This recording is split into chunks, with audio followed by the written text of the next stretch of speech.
कड़ी आपत्ति जताते हुए पलटवार भी किया है। भाजपा प्रवक्ता के अनुसार साहस तो जेल और बेल वालों में होती है, लेकिन नीतीश कुमार ना तो जेल गए हैं और ना ही बेल पर है। ऐसे में नीतीश कुमार को जिंद जाने का साहस कैसे मिलता? रामसागर सिंह ने आगे कहा कि फूका हुआ कारतूस और कब्र में लटके हुए पांव वाले नेताओं ने ही जिंद में शिरकत की है। नीतीश कुमार तो पीएम मोदी के नेतृत्व में 2024 में फिर केंद्र में सरकार गठन में अहम भूमिका अदा करेंगे। भाजपा प्रवक्ता के अनुसार जिंद में तीसरा मोर्चा की कवायद को भी पलीता लग गया है।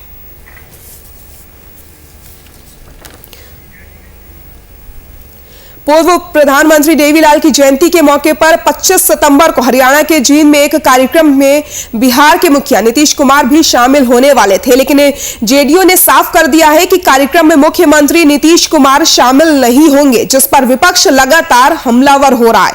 बीजेपी ने विपक्ष पर पलटवार किया है। पार्टी के प्रदेश प्रवक्ता डॉक्टर रामसागर सिंह ने ओम प्रकाश चौटाला के बयान पर कड़ी आपत्ति जताते हुए पलटवार भी किया है। भाजपा प्रवक्ता के अनुसार साहस तो जेल और बेल वालों में होती है, लेकिन नीतीश कुमार ना तो जेल गए हैं और ना ही बेल पर है। ऐसे में नीतीश कुमार को जींद में जाने का साहस कैसे मिलता? रामसागर सिंह ने आगे कहा कि फूका हुआ कारतूस और कब्र में लटके हुए पांव वाले नेताओं ने जिंद में शिरकत की है। नीतीश कुमार तो पीएम मोदी के नेतृत्व में 2024 में फिर केंद्र में सरकार गठन में अहम भूमिका अदा करेंगे। भाजपा प्रवक्ता के अनुसार जींद में तीसरा मोर्चा की कवायद को भी पलीता लग चुका है।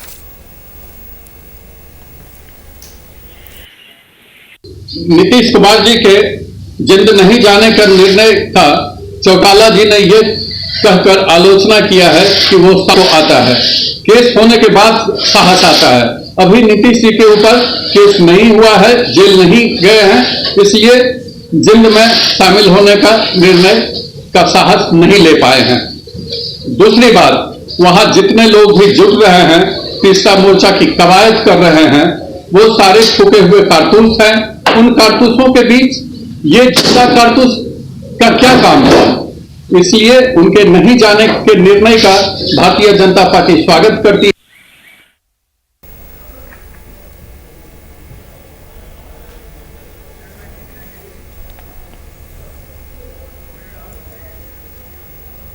गड़खा प्रखंड के स्थानीय फुलवरिया मशरूम प्लांट का डॉक्टर राजेंद्र केंद्रीय कृषि विश्वविद्यालय पूसा समस्तीपुर के वरिष्ठ वैज्ञानिक ने निरीक्षण किया है।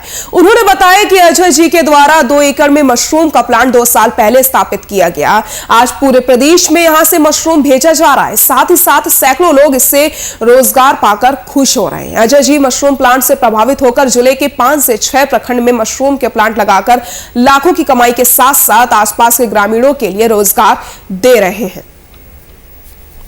गड़खा प्रखंड के स्थानीय फुलवरिया मशरूम प्लांट का डॉक्टर राजेंद्र केंद्रीय कृषि विश्वविद्यालय पूसा समस्तीपुर के वरिष्ठ वैज्ञानिक ने निरीक्षण किया है। उन्होंने यह भी बताया कि आज अजय जी के द्वारा 2 एकड़ में मशरूम का प्लांट 2 साल पहले स्थापित किया गया था और आज ये मशरूम का प्लांट लोगों को रोजगार दे रहा है, जिसकी वजह से लोगों में खुशी का माहौल है।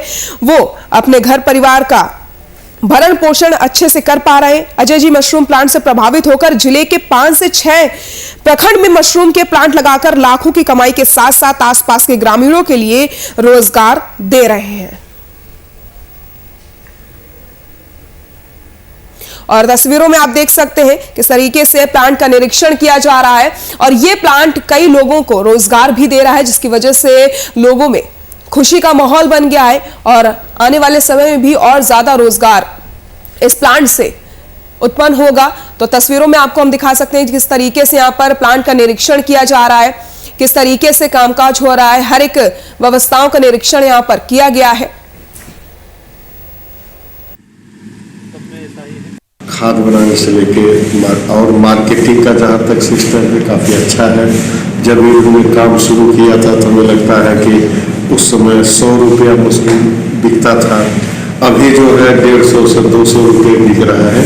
तो एक तरह से प्रोग्रेसिव है। दूसरी बात जो हुई कि एक तो इनकम इनका हुआ और लोगों को रोजगार दिया। इनको देख करके इनके साथ हमारे यहाँ शीतलपुर में 4 लोगों ने मशरूम का काम शुरू कर दिया।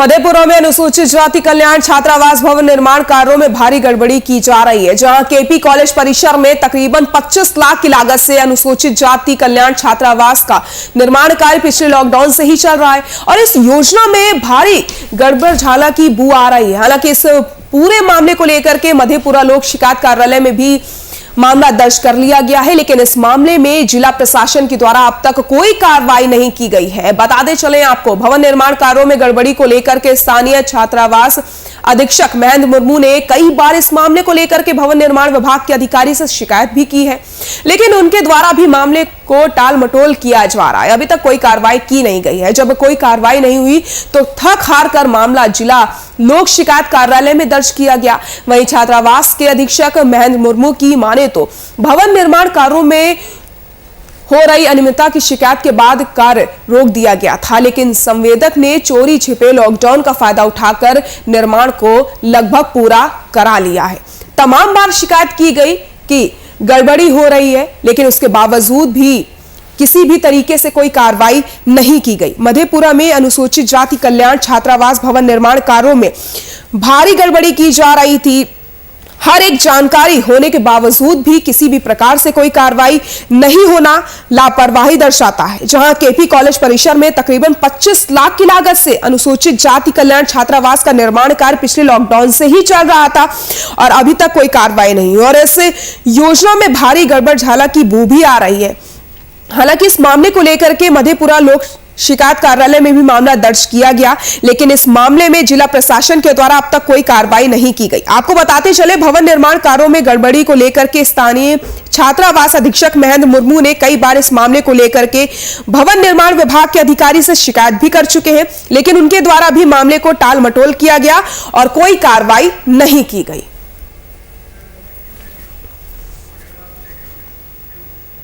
खबर मुजफ्फरपुर से है, जहां पर महंत मनिहारी हाई स्कूल और रामपुर काशी चौक के बीच एक ऑटो चालक के सहायक के साथ 8 दिन पहले कपड़ा चोरी करके चोर भागा था। वहीं शनिवार की देर रात शाम ऑटो चालक को पब्लिक ने पकड़कर पुलिस के हवाले कर दिया। लोगों का कहना है कि इस तरह कीरमपुर काशी चौक के समीप दर्जन से अधिक लूटपाट हत्या की घटना हो चुकी है, लेकिन प्रशासन अभी तक कुछ नहीं कर सका। बदमाशों के हौसले लगातार बुलंद है। चोरी की घटनाओं को लगातार चोर अंजाम देते चले जा रहे हैं।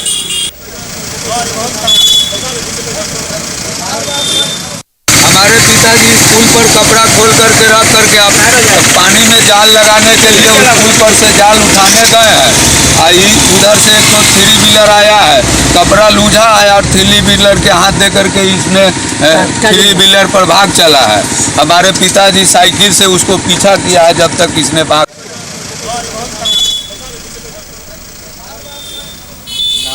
807 मुजफ्फरपुर में लगातार आपराधिक घटनाएं होती चली जा रही हैं, उसके बावजूद भी पुलिस ने अभी तक कोई कार्रवाई नहीं की है। बदमाशों के हौसले लगातार बुलंद हैं और लगातार चोरी की घटनाएं सामने आती चली जा रही हैं। शनिवार को देर शाम ऑटो चालक को पब्लिक ने पकड़कर पुलिस के हवाले कर दिया है। 8 दिन पहले चोरी की घटना हुई थी, जिसके बाद अब चोर को पकड़कर पुलिस के हवाले कर दिया गया है।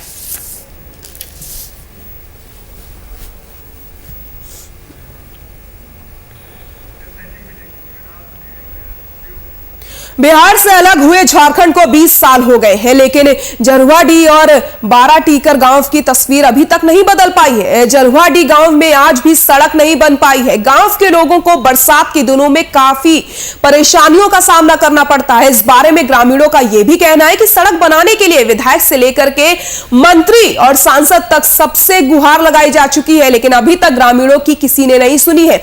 आपको बताते चले, पहाड़ों के तलहटी में बसे इस गांव में सड़क नहीं है। गांव में एम्बुलेंस या अन्य 4 पहिया वाहन नहीं जा सकता। आज भी गांव के लोग मरीजों को खाट पर लादकर मुख्य सड़क में लाते हैं। दुर्भाग्य की बात यह है कि आज तक किसी ने इस गांव की तस्वीर और गांव के लोगों की तकदीर बदलने की कोशिश तक नहीं की और लगातार ग्रामीण आस लगाए बैठे हैं कि कभी कोई आएगा और शायद इनकी परेशानियों को कम करेगा। कई बार शिकायत की गई, मंत्री से लेकर के सांसद तक हर एक से गुहार लगाई जा चुकी है, लेकिन आज तक गांव की सड़क नहीं बन पाई है। आए दिन किसी न किसी परेशानी का सामना ग्रामीणों को करना पड़ रहा है। और अगर कोई मरीज बीमार पड़ जाता है तो उसे खाट पर ले जा करके मुख्य सड़क तक पहुंचाना पड़ता है, क्योंकि एम्बुलेंस या कोई भी 4 पहिया वाहन गांव के अंदर नहीं आ सकता, क्योंकि सड़क अभी तक नहीं बनी है।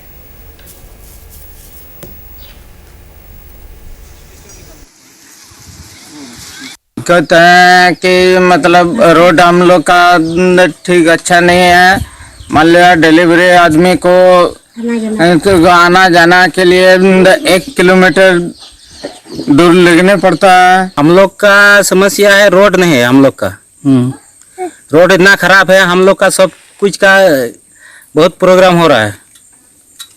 एक तो रोगी का, हम लोग यहाँ रोड नहीं है। कुछ दिन पहले हम लोग का यहाँ एक तो बीमार आदमी था, एम्बुलेंस नहीं, यहाँ एम्बुलेंस भी नहीं घुस रहा है।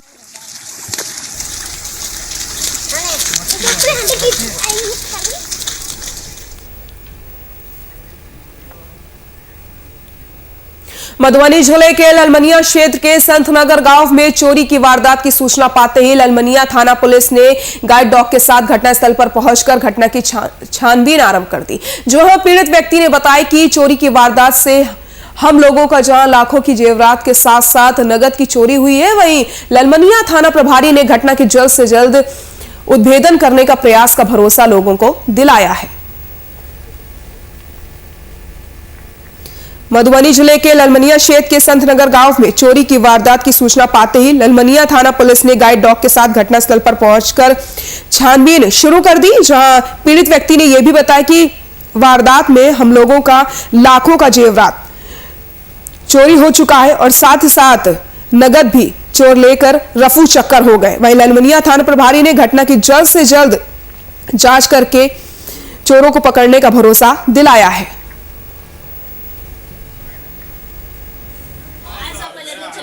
चाबी तकलिए उठलिए जे कहलिए जे बच्चा हमर उठेल तो माँ उठल तो माँ हमके नहीं पता, हम उठलिए तो चाबी तक तो चाबी नहीं छे। अब चाबी नहीं छे तो घूर फिर के देखे छिए घर में कुछ हड़बड़ाई छे। तब मेन गेट हिलिए तो गेट नहीं खुले, तब बारी बाटे एलिए तो गेट खुलल छे। तब अंदर में देखलिए सबटा टोर फाड़ के है बाटे टोर फाड़।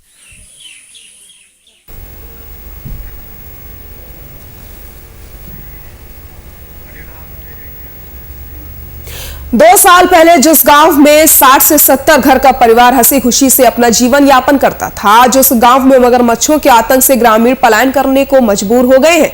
बगहा के पिपरासी प्रखंड में परसौनी गांव के निकट तकरीबन 20 मीटर लंबा नाला है। नाले में 5 साल पहले गंडक नदी से कुछ मगरमच्छों का कुनबा आकर बस गया था। धीरे धीरे समय बीतता गया और इनका एक बहुत बड़ा परिवार बन गया, जो अब अपनी भोजन की तलाश में रियासी इलाकों में डेरा डालने लगा है। आलम यह हो गया है कि कभी ये लोगों के बिस्तर के नीचे आ जाते हैं तो कभी घर में घुस जाते हैं। अब इन मगरमच्छों के आतंक से उन परिवारों के सभी तरह के काम बाधित हो गए हैं। किसी भी तरीके का काम लोग नहीं कर पा रहे। ग्रामीणों की खेती से लेकर के बच्चों की शिक्षा पूरी तरीके से बंद हो चुकी है। मगरमच्छों के आतंक की पीड़ा स्थानीय प्रशासन से वन विभाग को दी गई, लेकिन अभी तक कोई ठोस कार्रवाई नहीं की गई है। वन विभाग की लापरवाही सामने आ रही है।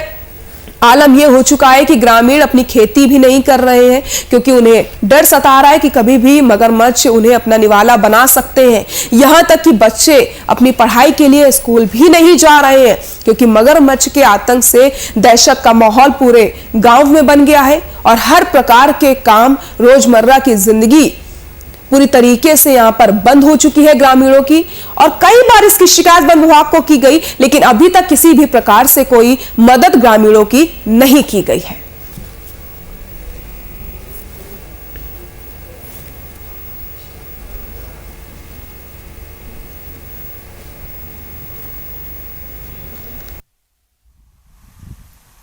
को जो है सो पकड़ लेता है, 2-4 आदमी को पकड़ लिया, किसी के घर में घुस जाता है।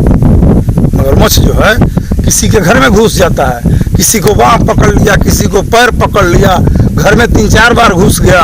2-3 को वन विभाग वाले लोग ले करके गए भी है यहाँ से। रात में हम लोग गश्ती करते हैं ना, गश्ती करने के लिए रात में निकलते हैं तो शाम में 7 बजे 8 बजे जो है आ जाते हैं नदी के तरफ, जो है तालाब से इधर से निकल के नदी तरफ जो है चले जाते हैं। फिर रात में उधर से जो आ जाते हैं, तो रात में हम लोग को दिक्कत होती है।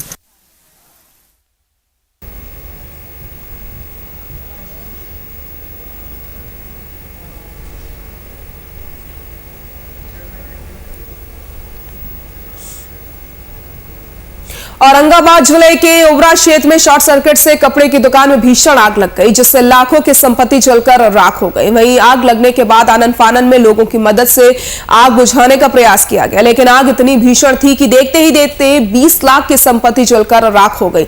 ग्रामीणों के द्वारा सूचना देने पर दमकल की गाड़ी मौके पर पहुंचती है और आग बुझाने का प्रयास किया जाता है। फिलहाल 5 दमकल की गाड़ी मौके पर पहुंच चुकी है।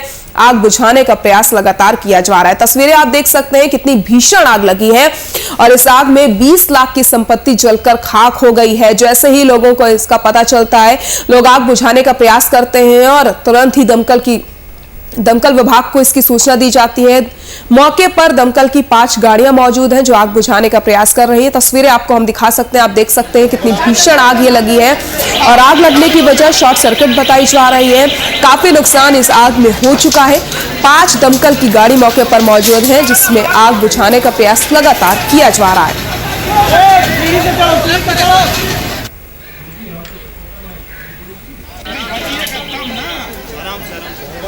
तस्वीरें आपको हम दिखा रहे हैं, आप देख सकते हैं कितनी भीषण ये आग लगी है। लगातार प्रयास किया जा रहा है किसी तरीके से आग को बुझाया जा सके।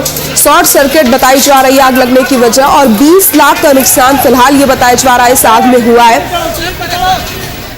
दमकल की 5 गाड़ियां मौके पर मौजूद हैं जो आग बुझाने का प्रयास कर रही हैं। शॉर्ट सर्किट आग लगने की वजह बताई जा रही है। औरंगाबाद जिले के ओबरा क्षेत्र में शॉर्ट सर्किट से कपड़े की दुकान ही थी जिसमें आग लगी है।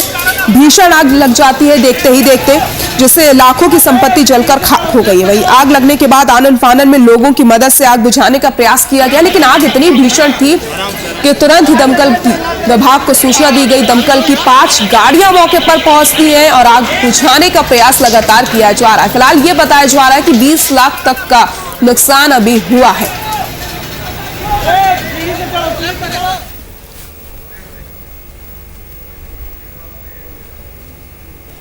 बुलेटिन में फिलहाल के लिए इतना ही। नमस्कार।